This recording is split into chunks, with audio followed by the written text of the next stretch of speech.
Bismillahirrahmanirrahim. Alhamdulillah rabbil alamin wassalatu wassalamu ala sayyidil anbiya wal mursalin wa ala alihi wa ashabi ajmain. Amma ba'du. Pemirsa, kaum muslimin dan muslimat dimanapun Anda berada, insyaallah ini episode kedua dalam acara atau program kisah-kisah dari alam gaib. Dan pada kesempatan kali ini saya didampingi oleh sahabat-sahabat mahasantri pondok pesantren Imam Ibnu Katsir, program pendidikan dai dan guru agama Islam. Pada episode kali ini kita akan bercerita tentang kisah Nabi Ibrahim alaihi salatu wassalam berjumpa dengan ayahnya di yaumil qiyamah, di yaumil mahsyar. Lalu ketika itu didapatinya ayahnya mukanya penuh dengan debu dan wajahnya gelap. Lalu Nabi Ibrahim alaihissalam ketika itu berkata kepada ayahnya, "Ayah, bukankah aku dahulu sudah melarangmu untuk tidak menentangku ketika di dunia, tidak bermaksiat kepadaku?" Lalu ayahnya menjawab, "Hari ini aku tidak akan bermaksiat lagi kepadamu. Aku tidak akan menentangmu lagi." Maka ketika itu Nabi Ibrahim berdoa kepada Allah agar ayahnya diberi syafaat. Nah, bagaimana kisah selanjutnya? Mari kita simak kisah ini sebagaimana diriwayatkan oleh Al-Imam Al-Bukhari di dalam sahihnya. An Abi Hurairah radhiyallahu anhu anin Nabi sallallahu alaihi wasallam. Nabi sallallahu alaihi wasallam bersabda, "Yalqa Ibrahim abahu Azar yaumil qiyamah." Di hari kiamat Ibrahim berjumpa dengan ayahnya Azar. Wa ala wajhi Azar qatratun wa ghabarah. Dan wajah ayahnya Azar ketika itu berdebu dan gelap. Fayaqulu lahu Ibrahim. Lalu Ibrahim berkata kepada ayahnya, "Alam aqul laka la ta'sini?" Bukankah aku sudah katakan kepadamu dulu, jangan bermaksiat kepadaku, jangan menentangku? Abuhu, ayahmu berkata, "Fal yawma la a'sik." Hari ini aku tidak akan bermaksiat kepadamu lagi. Lantas Ibrahim berkata, "Ya Rabb, innaka wa'adtani an la tukhziyani yawma yub'atsun, fa ayu khizzin akhza min abi al-ab'ad." Lalu Nabi Ibrahim menyuruh Allah, "Wahai Rabbku, engkau telah menjanjikanku bahwa engkau tidak akan merendahkanku, membuatku rendah ketika hari manusia dibangkitkan. Apalagi yang membuatku merasa hina, merasa rendah, selain daripada ayahku jauh dariku, masuk ke dalam neraka."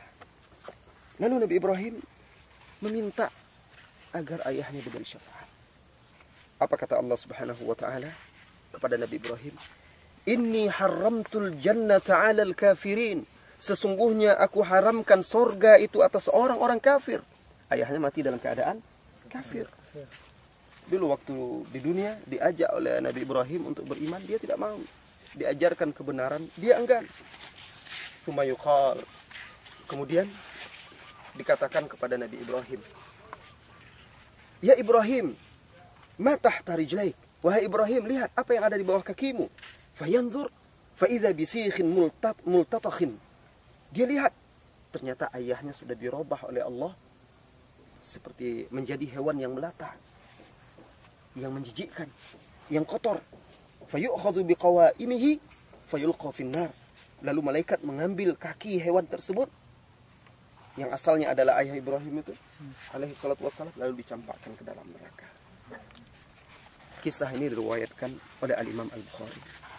Jadi, saudara semuanya, ketika di dunia dulu, Nabi Ibrahim alaihi salatu wassalam berusaha, berjuang untuk mendakwahi ayahnya, mengajarkannya, mengajaknya. Tetapi ayahnya tidak mau mengikutinya. Tetap saja taklid buta, berpegang teguh kepada agama nenek moyangnya yang menyembah berhala, menyekutukan Allah Subhanahu wa taala. Di dalam surat Maryam ayat 41 sampai 46, Allah Subhanahu wa taala menceritakan, "Wadhkur fil kitabi Ibrahim." Ingatlah tentang kisah Nabi Ibrahim. "Innahu kana siddiqan nabiyya." Sesungguhnya ia adalah seorang yang siddiq, yang benar, lagi dibenarkan, seorang nabi. "Idz qala li abihi ya abati lima ta'bud ma la yasma'u wa la yubsir wa la yughni anka syai'a." Jadi Nabi Ibrahim berdakwah, "Wahai ayahku, kenapa engkau menyembah, mengibadati sesuatu yang tidak mendengar, sesuatu yang tidak bisa melihat, sesuatu yang tidak bisa menyelamatkanmu sedikit pun? Ya abati ini qad ja'ani minal ilmi ma lam ya'tika." Wahai ayahku, sesungguhnya telah datang kepadaku dari ilmu yang belum sampai kepadamu. "Fattabi'ni ahdika siratan sawiyya." Ikuti aku wahai ayah, aku akan bimbing engkau kepada jalan yang lurus. "Ya abati la ta'budi syaitan." Wahai ayahku, jangan engkau sembah syaitan. "Inna syaitana kana lirrahmani asiyya." Syaitan itu sesungguhnya syaitan itu bermaksiat, menentang Ar-Rahman. "Ya abati inni akhafu an yamassaka adzabu minar rahman." Wahai ayahku, aku takut, aku khawatir engkau akan ditimpa azab dari Allah Ar-Rahman. "Fatakuna lisyaitani waliyya." Lalu engkau menjadi teman bagi syaitan. Kemudian ayahnya malah marah, menentang dia. Apa kata ayahnya? "Qala araghibun anta an alihati ya Ibrahim." Wahai anakku Ibrahim, apakah engkau benci kepada berhala-berhala yang aku sembah, Tuhan-Tuhanku, dewa-dewaku? "La illam tantahi la arjumannak." Jika engkau tidak berhenti juga mengajak kepada agamamu itu, hai Ibrahim, aku akan lempar engkau dengan batu. Aku akan rajam engkau. "Wahjurni maliyya." Jauhi aku, tinggalkan aku. Sampai seperti itu. Akhirnya ketika di hari kiamat, di padang mahsyar, Nabi Ibrahim bertemu dengan ayahnya. Dan dia dapati ayahnya bersama orang-orang kafir. Wajahnya penuh debu, hitam. Karena dahulu di dunia dia sudah ternoda, berlumur dengan noda-noda syirik. Dan Ibrahim ini seorang yang berbakti kepada ayahnya. Sayang, punya sifat belas kasih. Lalu dia merasa kasihan melihat ayahnya seperti itu. Ibah dia. Kemudian juga dia teringat, kalau ayahnya nanti dicampakkan ke neraka, orang-orang di neraka semuanya yang dulu kenal dia tahu itu ayahnya Ibrahim alaihissalam. Dan orang-orang penghuni surga juga tahu itu ayahnya Ibrahim. Dia merasa rendah, ayahnya masuk ke dalam neraka. Makanya dia meminta kepada Allah agar dia jangan direndahkan dan dihinakan. Tapi keputusan Allah sudah tetap, tidak bisa dirubah-rubah, bahwa tidak ada yang masuk surga kecuali seorang mukmin, sementara ayahnya kafir. Makanya Allah jawab ketika itu, "Inni haramtul jannata 'alal kafirin." Aku haramkan surga atas orang-orang kafir. Nah, tapi Allah tidak mengingkari janjinya. Allah juga tidak mau menghinakan dan merendahkan Nabi Ibrahim. Allah sudah janji tidak akan merendahkannya. Maka Allah robah. Allah Maha Kuasa. Allah robah ayahnya menjadi hewan melata yang menjijikkan, yang berlumuran kotoran-kotorannya. Sehingga melihat itu, hilang perasaan sedih Ibrahim. Dia sendiri menjauh dari hewan itu. Bahkan orang-orang di neraka tidak akan mengenali lagi itu siapa. Sehingga dia tidak merasa malu dan tidak merasa hina. Maka dicampakkanlah hewan yang merupakan jelmaan ayahnya itu. Nah, saudaraku semuanya, pemirsa juga, kaum muslimin dan muslimat, ada beberapa pelajaran yang bisa kita petik dari kisah ini. Pelajaran yang pertama, kisah ini termasuk dalam kisah-kisah alam gaib. Nah, karena kisah ini adalah kisah yang akan terjadi kelak di hari kiamat. Kisah-kisah seperti ini haruslah diterima oleh seorang mukmin dengan keimanan dan keyakinan.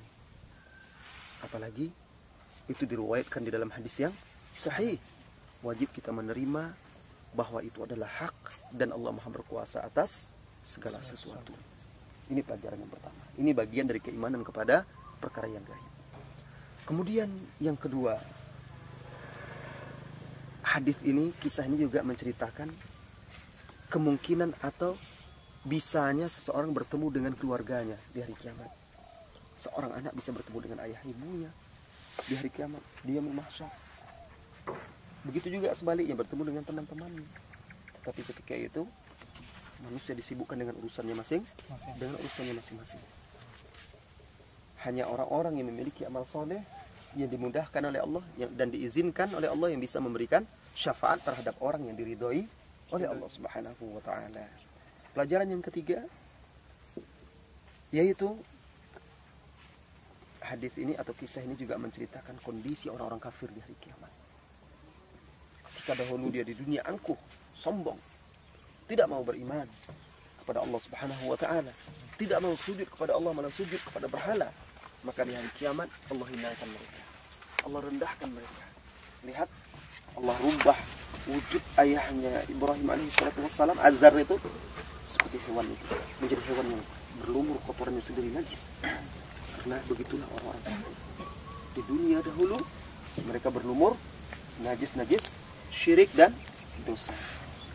Pelajaran yang berikutnya, yang keempat, orang-orang kafir tidak mendapat syafaat walaupun oleh hari kerabat, bahkan walaupun seorang nabi seperti Nabi Ibrahim pun tidak bisa memberikan syafaat kepada ayahnya. Syafaat hanya diberikan kepada orang-orang yang beriman. Dan kita tidak boleh mendoakan orang-orang kafir yang meninggal di atas kekafirannya. Itu tidak boleh didoakan supaya diampuni, walaupun itu karib kerabat, walaupun ayah ibu. Semoga ayah ibu kita dijauhkan oleh Allah dari api neraka. Amin. Di dalam Al-Quran surat At-Taubah, Allah Subhanahu wa taala berfirman, "Ma kana lin-nabiyyi walal mu'minina an yastaghfiru lil musyrikeen walau kanu uli qurba min ba'di ma tabayyana lahum annahu ashabul jahim." Tidak boleh bagi seorang nabi, tidak pula boleh bagi orang-orang yang beriman memohon ampunan untuk orang-orang musyrik yang sudah mati di atas kesyirikan. Walaupun setelah jelas bagi mereka bahwa orang-orang itu musyrikin itu penghuni neraka, walaupun itu adalah karib kerabat mereka. Dan kemudian ayat itu menceritakan Nabi Ibrahim juga. Dulu awalnya Nabi Ibrahim mendoakan ayahnya, tapi setelah jelas baginya ayahnya itu termasuk penghuni neraka, maka dia tidak mendoakannya lagi. Kemudian pelajaran yang berikutnya, keadilan Allah Subhanahu wa taala kepada Nabi Ibrahim. Nabi Ibrahim dijanjikan oleh Allah bahwa dia tidak akan dihinakan di hari kiamat, dan Allah tepati itu. Allah tidak akan pernah mengingkari janjinya. Maka Allah robah ayahnya menjadi hewan yang hina itu, sehingga dia sendiri pun tidak merasa kasihan lagi, karena itu sudah menjadi hewan.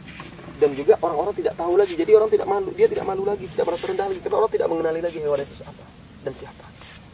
Nah, kemudian juga kisah ini menunjukkan kekuasaan Allah yang mutlak, bahwa Allah jika menghendaki apa saja itu bisa terjadi. Sebagaimana Allah merubah ayah Nabi Ibrahim di hari kiamat menjadi hewan ini, begitu juga dulu di dunia. Allah Subhanahu wa taala merubah sebagian umat-umat, seperti umat Yahudi pernah dirubah menjadi babi, pernah dirubah menjadi kera, monyet. Nah, itu menunjukkan kekuasaan Allah yang mutlak, kekuasaan Allah. Jika Allah menghendaki sesuatu, itu hanya berada di antara kaf dan nun. Kun, kata Allah, jadi, maka jadilah. Nah, ini pelajaran yang sangat berharga yang wajib kita imani. Mudah-mudahan kisah ini menambah keyakinan kita kepada kekuasaan Allah, dan juga kita bisa belajar tentang bahayanya kekufuran. Orang-orang kafir akan terhina di hari kiamat. Baik, ada pertanyaan silahkan. Kalau kawan-kawan antum ada pertanyaan, boleh bertanya seputar kisah kita atau yang berkaitan dengan kisah-kisah misteri ini atau alam gaib ini.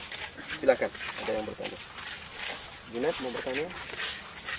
Atau Rehan? Belum? Pupon dan juga Hendri, silakan yang mau bertanya. Mengenai apa itu yang kayak gini gitu kan. Ya. Kadang kan kita takut misalnya keluar sendiri kan. Itu kayak mana tuh? Ya, kadang kan kita misalnya keluar dari kamar, apalagi kayak suasana kayak gini, kadang kan ada apa gitu. Sudah besar ini takut juga lagi. Nah, terkadang gitu. Terkadang. Kayak mana kita menyikapi gitu, ya. itu. Manusia memang memiliki rasa takut. Itu memang Allah ciptakan kita memiliki sifat atau rasa takut itu. Apalagi takut kepada sesuatu yang tidak nampak. Cuma takut ini ada dua. Ada takut yang tabi'i, takut yang memang menjadi sifat manusia. Takut kepada sesuatu yang berbahaya, takut hewan melata, takut kepada ular. Itu hal yang biasa. Takut kepada hewan yang berbahaya, takut jatuh dari tempat tinggi.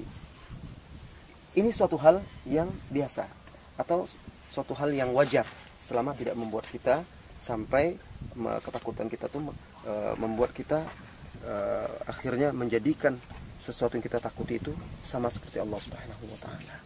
Takut yang kedua, takut kepada sesuatu yang tidak nampak, sesuatu yang tidak terlihat oleh kita, sesuatu yang gaib. Nah, ini tidak boleh kecuali kepada Allah Subhanahu wa taala. Jin, syaitan kan tidak nampak sama kita. Itu tidak boleh kita takut kepada jin dan syaitan. Seperti misalnya malam-malam mau keluar, nampak gelap, semak belukar apa. Kalau kita takut kepada ular, itu biasa. Itu tidak jatuh kepada kesyirikan. Kalau kita takut kepada jin, harusnya kalau ada perasaan itu, kita berlindung kepada Allah Azza wa Jalla dan tidak boleh harus kita lawan perasaan takut itu. Allah Subhanahu wa taala berfirman, "Innama zalikumus syaitanu yukhawifu awliya'ah, fala takhafuhum wa khafuni in kuntum mu'minin." Sesungguhnya yang demikian itu adalah syaitan. Dia menakut-nakuti orang-orang yang tunduk patuh pada dia. Maka jangan kalian takut kepada syaitan itu, tapi takutlah kepada Aku jika kalian betul-betul beriman. Nah, harus keimanan yang dikuatkan. Harus kita yakin bahwasanya kalau kita bersandar, bergantung kepada Allah, maka tidak akan ada yang bisa menyakiti kita. Makanya kalau kita pergi ke semak, pergi ke hutan, pergi tempat yang kita khawatirkan, kita dianjurkan berdoa, membaca Bismillahirrahmanirrahim la yadurru ma ismihi syai'un fil ardi wala fis sama' wa huwas samiul alim 3 kali. Dan perasaan takut itu harus kita lawan. Ya, bahwa kita tidak boleh takut kecuali kepada Allah Azza wa Jalla. Dilatih terus. Kalau kita perturutkan, syaitan semakin menakut-nakutkan kita. Perasaan apa ya di belakang itu? Padahal tidak ada apa-apa. Bahkan kadang-kadang syaitan memang menampakkan dirinya dalam jelmaan tertentu untuk menakut-nakuti manusia, sehingga akhirnya manusia jatuh ke dalam kesyirikan. Ya. Nah, itu. Ada pertanyaan yang lain? Silakan. Kalau tidak ada pertanyaan, maka kita cukupkan pertemuan kita kali ini sampai di sini. Insyaallah pada pertemuan berikutnya kita akan lanjutkan kisah-kisah yang lainnya. Pemirsa, kaum muslimin dan muslimat, mudah-mudahan apa yang sudah kita kisahkan tadi bisa bermanfaat dan berguna bagi kita, menambah ilmu, keimanan, keyakinan, dan ada pelajaran-pelajaran yang bisa kita petik. Sampai bertemu pada episode berikutnya di kisah-kisah alam gaib. Wassallallahu wasallam ala nabiyyina Muhammadin walhamdulillahi rabbil alamin. Assalamualaikum warahmatullahi wabarakatuh.